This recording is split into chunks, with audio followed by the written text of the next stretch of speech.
வச்சிருக்கேன். ஆமா, எதுக்கு இவ்வளவு சீக்கிரம் வந்தீங்க? அது வந்து பிசாண்டி குடுமி பிள்ளைக்கு கொஞ்சம் அட்வைஸ் மலையே பண்ணிட்டு போலான்னு வந்தேன். எனக்கு முன்னாடி அட்வைஸ் மலையே வந்து நிக்குதே. நீங்களே எல்லா அட்வைஸையும் பண்ணிருப்பீங்க. அத நான் பண்ணலாமா இல்ல அப்படியே கிளம்பிடலாமான்னு யோசிச்சுட்டு இருக்கேன். உள்ள முடிக்கே என்னைய காணுமா இல்ல ஊரா முடிக்கே என்னைய காட்டாரா? ஏன் பிசாண்டி உங்களுக்கு அட்வைஸ் தேவைப்படுதோ? நான் நல்ல அட்வைஸ் பண்ணுவேன் பிசாண்டி, வேணா பண்ணட்டுமா? ஆனா உங்க காதுல தான் உளுமா என்னன்னு தெரியல. அந்த 3 முடிய முதல்ல கட் பண்ணிட்டு அதுக்கு ஒரு அட்வைஸ் பண்ணட்டுமா? வாடரி நானே வேகாத்துல நிக்கேன். சும்மா நீ வந்து டென்ஷன் பண்ணாம வந்த வேலைய பார்த்துட்டு போங்க. வந்த வேலையா? நான் என்ன குடுமி ஆத்து பொங்கலா வைக்க வந்திருக்கேன். இந்த குடுமில பூ எப்படி வைக்கவனு பார்க்க வந்திருக்கேன். குடுமி குட்டு அழகா ரெடி ஆயிட்டியே. நான் காண்பது குடுமியா இல்ல வேற எதுமான்னு தெரிய மாட்டேங்குது. நான் பிறந்ததுல இருந்தே அழகுதாங்க, அழகுதான் இந்த ஊர்க்காரா அப்படி எனக்கு தெரியல. ஓ அப்படியா? சரி சரி, இருக்கட்டும் இருக்கட்டும். ஏ பார் குடுமி, இன்னைக்கு உனக்கு பூ வைக்க வர போறாவ. இன்னைக்கு அது பொண்ணா லட்சணமா கொஞ்சம் தலை குனிஞ்சு வாய் பேசாம நெல்லு. வர வீட்டை கொஞ்சம் மரியாதையா நடந்துக்க, கும்பிட்டுக்க. நான் கூட இன்னைக்கு குடுமி ஆடிட்டு அதுக்கு நினைச்சிட்டு வந்தேன். அழகா முடிய வச்சிருக்கிய, நல்லா இருக்கு. இப்படியே ஃபாலோ பண்ணு. என்ன பீசாண்டி இந்த பிள்ளையை இவ்வளவு அழகா பெத்து வளர்த்து இவ்வளவு அறிவா வளர்த்து வேற ஊருக்கு வேற வேலைக்கு கட்டி கொடுக்கணுமா? நீங்களே சொல்லுங்க. ஏன் பீசாண்டி இந்த குடுமி வேற ஊருக்கு போறதேன்னு வருத்தமா இருக்கும்? ஆமா வாடரி, ஏதாவது ஒண்ணுனா நான் சாமி பிள்ளைட்ட தான் வந்து கேட்பேன். படிச்ச பிள்ளை விவரமான பிள்ளை, அது வேற ஊருக்கு கட்டுப்பட்டு போறதேன்னு எனக்கு ரொம்ப வருத்தமா இருக்கு வாடரி. அப்படியே பிசாண்டி வருத்தமா இருக்கும்? அப்படின்னா நான் ஒரு ஐடியா சொல்லி கேளுங்க பிசாண்டி. நம்ம அங்கிளுக்கு இவள ரெண்டாம் தரமா கட்டி வச்சிருவோமா? வாய மூடுங்க, என்ன பேச்சு பேசுறீ? அங்கிள் வயசு என்ன, ஏன் வயசு என்ன? இல்லடா குடுமி குட்டு, பிசாண்டி தான் ஃபீல் பண்ணியதா தான் சொன்னேன். வாடர் பிள்ளை வேற ஊருக்கு போறேன்னு சொல்லி வருத்தப்பட்டேன். நீங்க இப்படி பேசுறீங்களே எதுக்கு? இந்த பார் மீன்காரி, இவ வேற ஊருக்கு போறா வேலைக்கு போறான்லாம் நீ கவலைப்படியாத விட்டுரு. இவள கல்யாணம் பண்ணி தான் கொடுக்க போறா, உன கடல்ல தள்ள போவேல. ஒழுங்கு மரியாதை இப்ப பாத்துக்க மாப்பிள்ளையை கட்டிட்டு போனானா இவ நல்லா இருப்பா. இல்ல இவள கல்யாணம் முடிச்சு கொடுக்காம கொண்டே அத்துரு கடல்ல தான் கொடுத்தாலானா. வேற எப்படி பேச? இந்த குடுமிக்கு மாப்பிள்ளை எங்க இருந்து வருவான்? இவனே ஏதோ இறக்கப்பட்டு பாவப்பட்டு வந்திருக்கான். அதுவும் அந்த குடுமி அப்பாக்காக தான். இவனே வேண்டான்னு சொன்னா வேற எங்கோட்டு தள்ள கடல்ல தான் கொடுத்தாலானா. அது மட்டும் இல்ல, இந்த குடுமி பாக்குற வேலை ஒண்ணும் சரியில்லை. என் தம்பி கல்யாணம் நின்று போனேக்கு உங்களுக்கு மேல எனக்கு சந்தேகமா இருக்கு. அதிகமா இந்த குடுமி மேலதான் சந்தேகமா இருக்கு. ஒழுங்கா கல்யாணத்தை முடிச்சிட்டு பேரை சொல்லிவில, இல்லன்னு வச்சுக்க கொண்டு அறுபடியது படியதான். பிசாண்டி பாருங்க பிசாண்டி, இது எப்படி பேசியாவனே? இந்த ஓனர் ரபியல பொறுத்த வரைக்கும் எனக்கு கல்யாணம் முடிச்சு வெளிய தள்ளிரணும், அதான் இவளுக்கு ஆசை. இப்போ எங்க அம்மையை இதுக்கு கூட்டி சேர்ந்துகிட்ட மாதிரி இவளுக்கு சப்போர்ட் பண்ற மாதிரியே பண்ணிட்டு இருக்கா. அதுதான் ரொம்ப எரிச்சலா இருக்கு. எங்க அம்மா மட்டும் எனக்கு சப்போர்ட்டா இருந்தாலே போதும். இந்த கல்யாணத்தை எப்படியாவது நான் நிறுத்தி இருப்பேன். எப்படி பேசிட்டு போறாவ பாருங்களா? இவளுக்காகவே இந்த பூ வைக்கிற ஃபங்க்ஷன் எப்படியாவது நிறுத்தணும் பிசாண்டி. ஏதாவது ஐடியா இருந்தா யோசிங்களா? சாமிமா டாக்டர் கேட்டவனே எதுவுமே தோணலையம்மா. நான் வேற உங்க அம்மா இந்த மாதிரி உனக்கு இன்னைக்கு பூ வைக்க வரான்னு சொன்ன உடனே பதறி அடிச்சிட்டு ஓடி வந்துட்டேன்.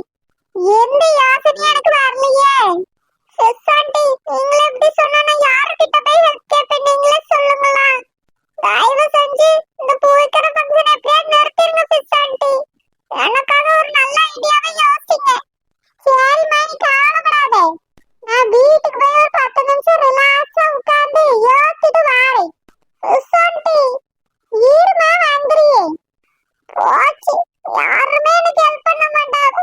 பிசாண்டியும் ஹெல்ப் பண்ற மாதிரி தெரியல, வீட்டுக்கு ஓடிட்டாரு. இப்ப நான் என்ன செய்வேன்? யாரு இந்த பூ வைக்கிற ஃபங்க்ஷனை ஸ்டாப் பண்ணுவா? ஏக்கா வாரியலா, குடுமிக்கு இன்னைக்கு பூ வைக்காவலாம், போயிட்டு வருவோம். ஐயோ தங்கச்சிமா, என்னால முடியாதுடா. ஒரு எட்டு கூட எடுத்து வச்சு என்னால எங்கேயோ வந்து உட்காந்து கிடக்க முடியாது. நானே போய் வீட்டுல படுக்கலாமான்னு நினைச்சுக்கிட்டு இருக்கேன். ஏங்கா ரொம்ப அடிச்சுட்டாலோ? ஆமா, என்ன அடி அடி ஒண்ணு ஒண்ணு இடி மாதிரிலாம் விழுந்துச்சு. அந்த மீன்காரியும் குடுமிக்காரியும் எதுக்கு சொன்னால்வனே எனக்கு இப்பதாம்மா புரிஞ்சுது. செம அடி அடிச்சு வெளுத்து விட்டா. அப்படியா? ஆமாமா தங்கச்சி. ஏக்கா அப்படின்னா வாங்க ஆஸ்பத்திரிக்காவது போவோம். வேண்டாம்மா, கொஞ்சம் ரெஸ்ட் எடுத்தாலே சரியா போயிடும். வீட்டுக்காவது போய் ரெஸ்ட் எடுங்கக்கா. ஐயோ, அங்க அவ இருப்பாளேம்மா. எனக்கு வீட்டு பக்கம் போகவே பயமா இருக்கு. அதனால தானே நான் இங்க வந்து உட்கார்ந்து கிடக்கேன். அப்ப சரிக்கா, நம்ம வீட்டுக்கு வாங்க. தங்கச்சிம்மா, நீ குடுமிக்கு பூ வைக்கிற ஃபங்க்ஷனுக்கு போனல்லடா. ஏக்கா, நீங்களே பூ வைக்கிற ஃபங்க்ஷனுக்கு போகல, நான் எப்படி போவேன்? நீங்க வந்தா உங்க கூட வரலான்னு நினைச்சேன். நீங்களே இப்படி கஷ்டப்பட்டுட்டு கிடக்கும்போது நாங்க போய் என்ன செய்ய? நான் போகலக்கா. ஏமா, நான் இங்கே இருந்துக்கிறீ. அப்படியே மெதுவா எழுந்து வீட்டுக்கு போயிரு. நீ ஃபங்க்ஷனுக்கு போயிட்டு வாடா. இல்லக்கா, நீங்க வராத இடத்துக்கு நான் போகவே இல்லை. அன்னைக்கே நம்ம மாப்பிள்ளை வீட்டுக்காரவியலும் பார்த்துட்டோம்ல. மறுபடியும் இப்ப போய் அங்க பாக்குறதுக்கு என்ன இருக்கு? சொத்தோட பூவை எடுத்து அந்த பிள்ளை தலையில வைக்க போறாவா, அவ்வளவுதானே. வச்சுட்டு போட்டோம்க்கா. நம்ம வேணா நிச்சயத்துக்கோ இல்ல கல்யாணத்துக்கோ போவோம். இல்லடாம்மா, நான் தான் போவேல. நீ அது போயிட்டு வாம்மா. எனக்கு இந்த மாதிரி ப்ராப்ளம்னு மட்டும் சொல்லிடு. இல்லக்கா, எனக்கு போக இஷ்டம் இல்லை. சரிம்மா தங்கச்சி. ரூபிக்கு பிரச்சனை இருக்கா இல்லையா நம்ம சீக்கிரமா கண்டுபிடிச்சே ஆகணும்க்கா. நீங்க இவ்வளவுக்குள்ள முடியாம இருந்தா நான் ஒரு நாளும் பார்த்ததே இல்லை. வாங்கின அடி அப்படிமா தங்கச்சி. சரிங்கக்கா, இதை நம்ம சீக்கிரம் கண்டுபிடிச்சே ஆகணும். இன்னைக்கு ராத்திரி உறங்குவா. இந்த வீட்டுக்கு வந்து கண்டுபிடிச்சிரியாம்மா. ஆ, சரிங்கக்கா. சாமிமா, மாப்பிள்ளை வீட்டுக்காரவே வந்துட்டாவம்மா. சீக்கிரமா தலையில பூவை எடுத்து வைமா. என் தலையில அந்த பூவை தூக்கி வைக்கிறதுக்காக தானே இவ்வளவு பெரிய ஃபங்க்ஷனே நடக்குது. பிறகு நான் வேற தனியா பூவை எடுத்து வைக்கணுமா? அதெல்லாம் ஒண்ணும் வேண்டாம். இல்லம்மா, நீ வேற தலையா இருக்கல்ல, கொஞ்சோல பூவை வச்சுக்க. மிச்ச பூவை அப்படியே வைப்பாவம்மா. நீ இப்படி வேற தலையோட இருக்காதே. அம்மா, நீ எதுக்குமா இப்படி மாறிட்டா? ஏமா அப்படி கேக்கா? சேகரை மட்டும் நான் கல்யாணம் பண்ணிக்கிட்டா நம்ம லெவலே வேறமா. சேகருக்கு 10 வீடு இருக்கு, 10 மாடு இருக்கு, சில பல கோழிகள் இருக்கு. நீங்க எனக்கு பாத்திருக்கீங்கல்ல, அந்த மாப்பிளைக்கு என்ன இருக்கு?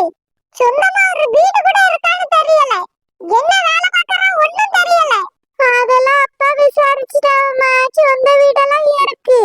அந்த பையனும் நல்ல வேலை தான் பார்க்கறானாமா. உங்க அப்பா சொன்னாவ, இதை விட நல்ல இடம் நம்ம பிள்ளைக்கு அமையாதுன்னு சொன்னாவ. அவிய குடும்பமும் நல்ல குடும்பமா. அது மட்டும் இல்ல, மாப்பிள்ளை பையன் அப்படியே உங்க அப்பா மாதிரிமா. உங்க அப்பா உங்க அக்காவை எவ்வளவு நல்லா பாத்துக்கிட்டியாரு. அந்த மாதிரி தங்கமான பையன்னு உங்க அப்பா சொன்னாவ. உங்க அக்காவை கட்டி கொடுத்துட்டு நாங்க நிம்மதியா இருக்கோம். அதே போல உன்னையும் கட்டி கொடுத்துட்டு நாங்க நிம்மதியா இருப்போம்ல. அது எப்படி இருப்பியோ தெரியலல்லம்மா. சரோஜாக்கா வேற அந்த வீட்டுலதான் இருக்காவ. அவியலுக்கும் உனக்கும் ஆகாது. எப்பவுமே உன்னை ஏசிட்டே தானம்மா இருப்பாவ. இப்ப நீ என்ன சொல்ல வரா? சாமி, உனக்கு நல்ல இடத்துலதான் அப்பா மாப்பிள்ளை பார்த்திருக்காவம்மா. நீ கவலைப்படாத. இந்த பையனை கேட்டுக்கேம்மா. உன் வாழ்க்கை நல்லா இருக்கும், நாங்களும் நிம்மதியா இருப்போம். சேகரை கட்டிக்கிட்டது இந்த பையனை கட்டிக்கிட்டது ஒண்ணுதானே. என்ன கூட சேகரை கட்டிக்கிட்டா நான் வசதியான வீட்டுல வாழ்வேன். எல்லாத்துக்கும் மேல அந்த ஓனர் ரபியிலே நான் ஜெயிச்ச மாதிரி இருப்பேம்மா. இந்த பையனை நீ கேட்டுக்கிட்டாலும் ஜெயிச்ச மாதிரி தாம்மா. என்னம்மா வளரியா? அபியில எப்படியாவது எனக்கு வேற ஒரு கல்யாணத்தை பண்ணி தள்ளி விட்டுறணும்னு நினைக்காத. அப்படி இருக்கும்போது அபியில எப்படி ஜெயிக்க முடியும்? ஓனர் ரபியில் தம்பியை கல்யாணம் பண்ணாதான் அபியில ஜெயிக்க முடியுமா? கூறுகிட்ட குக்கர் நிறைய பேசாத சொல்லிட்டேன். இங்க பாரு சோமி, கத்தி பேசாதம்மா. மாப்பிள்ளை வீட்டுக்காரவிய வந்துட்டாவ. நீ சீக்கிரம் பூ வச்சு அவனை கூட்டிட்டு போய் வீட்டை காமிச்சிருவேன். அதுக்கு தானே வந்திருக்காவ. வந்து தலையில பூ வச்சுட்டு போ சொல்லு. சும்மா சும்மா பொண்ணு பாக்குற மாதிரி அங்க வந்துலாம் என்னால நிக்க முடியாது சொல்லிட்டேன். யாரா இருந்தாலும் இங்க வந்து பார்க்க சொல்லு. ஏமா அப்படி கோபடியா? மனசுல சேகர் தான் இருக்கான். இங்க பாரு சோமி, இந்த பையனை கேட்டிட்டா உன் வாழ்க்கை நல்லா இருக்கும்னு அப்பா சொன்னாவ. அது மட்டும் இல்ல, வாழகாப்பு, முதல் பிரசவம்னு நாங்க எந்த செலவுமே பண்ண வேண்டி இருக்காது. ஆமா, கட்டி கொடுத்து அப்படியே கடல்ல கொண்டு போய் தள்ளிடுறே. நீ இந்த மாதிரி சலுகை எல்லாம் இருக்குங்கிறதுனால தான் இந்த மாப்பிளைக்கு நீ கட்டி கொடுக்க. ஆமாமா, அது உண்மைதானே. சரோஜாக்கா வீட்டுக்கு நீ கல்யாணம் பண்ணிட்டு போனா இதெல்லாம் நாங்க தானே செய்யணும். ஏன் அபியிலையும் நீ கட்டி வைக்கன்னு சொன்னாலும் பாரத சொன்னாலும் கேப்பாவம்மா. செய்ய முடியும்? நாங்களே கஷ்டப்படியோம். வீட்டு மேல வேற கடன் இருக்குல்லம்மா. அத உங்க அப்பாக்கு அடைக்கிறதே பெரிய விஷயம். அதுக்குதாம்மா இந்த இடத்துல கட்டி கொடுத்துட்டா உனக்கு அந்த மாதிரி நாங்க எதுவுமே செய்யாண்டா. மூத்த மருமவே அப்படியேதான் செஞ்சுக்கிட்டாவன்னு சொன்னாலே போதும், அவியலே செஞ்சுக்கிடுவாவம்மா எல்லாத்தையும். நானே இந்த ஊரை விட்டு போய் அந்த ஊர்ல நிம்மதியா இருப்பேன். ஏம்மா நீ பாட்டுக்கு அசால்ட்டா இந்த ஊரை விட்டு போறேன்னு சொல்லிட்டு இருக்கா? இத்தனை வருஷம் நீ வாழ்ந்த ஊருமா? வாழ்ந்தேன், ஆனா எங்க வாழ்ந்தேன்? ஒரு வருஷம் கிட்டத்தட்ட ரோட்டு மேலதான் வாழ்ந்தேன். அந்த கூடாரத்துல இருக்கும்போது ஒருத்தராது வீடு தாரே வாசல் தாரேன்னு தந்தாவளா? அதனால இந்த ஊரையும் பிடிக்கல வீட்டையும் பிடிக்கலம்மா, நான் அங்கேயே போயிறேன். அங்க உங்க அப்பா இருக்காவ, உங்க அக்கா இருக்கா, மாமா இருக்காவ, பிள்ளை இருக்கு. இதுக்கு மேல என்ன வேணும்? நாங்க போய் சந்தோஷமா இருப்பேம்மா. பத்தாத குறைக்கு அந்த அம்மா வேற இருக்காவ. அவியலுக்கும் வயசாகுது, அந்த தாத்தாக்கும் வயசாகுது. கடைசி காலத்துல நாங்க பார்த்தா சொத்து எல்லாத்தையும் எங்க பேர்ல எழுதி வச்சிருவாவல்ல. ஆமா பாப்பாவ இல்ல ராசாத்தி ஆண்டியும் குழந்தையும் அப்படியே எழுத விட்டுருவாவ. நீ இப்படியே கனவு தான் காண்டிட்டு இருக்கணும். சும்மா இருமா, எனக்கு வாயில ஏதாவது வந்துற போகுது. சாமி அப்பா சொல்லியது கேளுமா. இந்த இடம் தான் உனக்கு செட் ஆகும்னு அப்பா சொல்லிட்டாவ. தயவு செஞ்சு அப்பாக்காகவும் அம்மைக்காகவும் இந்த கல்யாணத்துக்கு சம்மதிமா. உன்னை எங்க கட்டி கொடுத்துட்டா நாங்களும் நிம்மதியா இருப்போம்ல. உன் நிம்மதி உன் சந்தோஷம் அதை மட்டுமே பாருமா. நீ பிள்ளையோட கஷ்டம் பிள்ளையோட மனசெல்லாம் புரிஞ்சுக்கிடாத.